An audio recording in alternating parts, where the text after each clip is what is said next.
Now is crunch time for the UCAT as the end of semester assessments come to a close and people start to approach holidays around their UCAT period.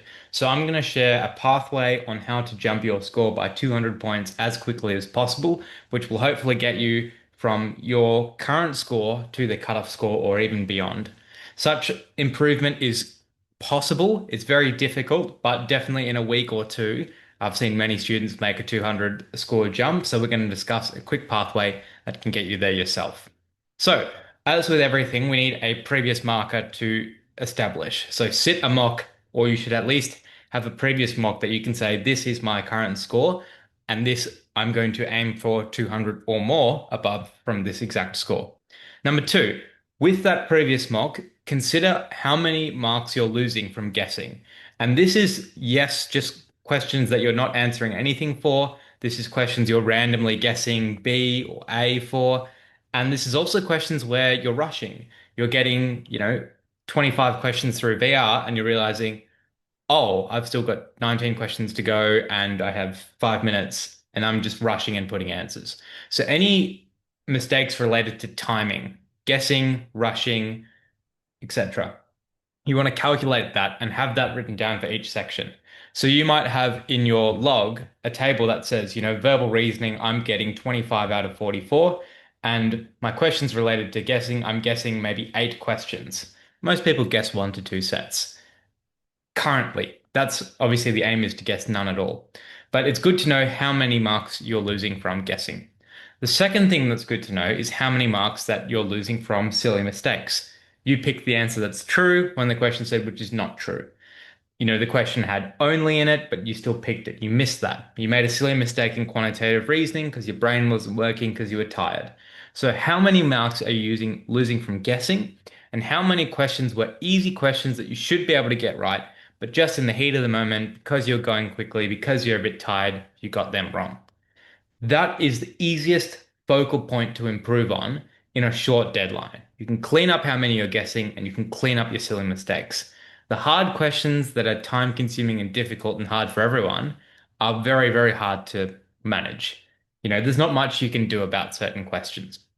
But the easy questions and the questions you're missing out on from the timing perspective, lots can be done. Now, that's where the next step comes in. You need to come up with action points that you can then enact to reduce the marks that you're losing from guessing or reduce the marks that you're losing from silly mistakes. So if you're always guessing 1 to 2 questions, 1 to 2 sets in verbal reasoning, you might come up with an action point, which is I'm always guessing 4 to 8 questions. The next set, my aim is to guess none. I will do this by number one, enacting a 45-second time limit on each question and a 2-minute time limit per set. I'm going to skip any passage that's more than 5 paragraphs, or a question type I don't like, or a topic I don't like. I am going to, after 30 seconds, if I'm not close to the answer, just pick an answer and then move on. And I will make an effort to track my how many questions through I am every 5 minutes. And you maybe have 3 action points in each section that you're working on. And so you come up with action points to manage the guessing, and you come up with action points to manage the silly mistake. And then every set you do, you think about how did I go with those action points? So maybe your goal is, for first goal for VR, is to get every set between an average of 20 seconds per question to 45 seconds per question.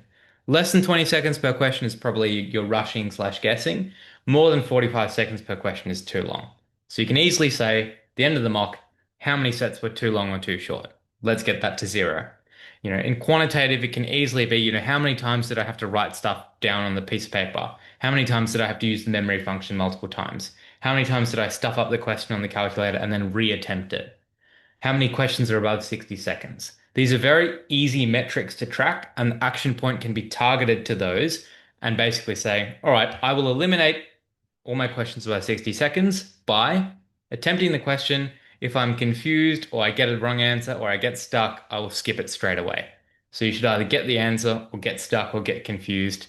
One of those things should happen in 45 seconds, and then you'll always be on time. So it's going to be a cycle, but know how many marks you're losing from guessing, know how many marks you're losing from silly mistakes, create some practical action points that you can use to manage both of those. And every single set you do, think, what are my action points? do the set and review. How did I go in managing those things? Did I accomplish the goals that I initially set for myself? Now, if you're struggling with action points, if you're practicing but not improving, if you feel like you're in a hole, that's when it's important to get help. The two people I say who need help are the person who's practicing lots and who's not improving, and the person who maybe they are improving, but they don't know what to do next. They're not improving at a fast enough rate.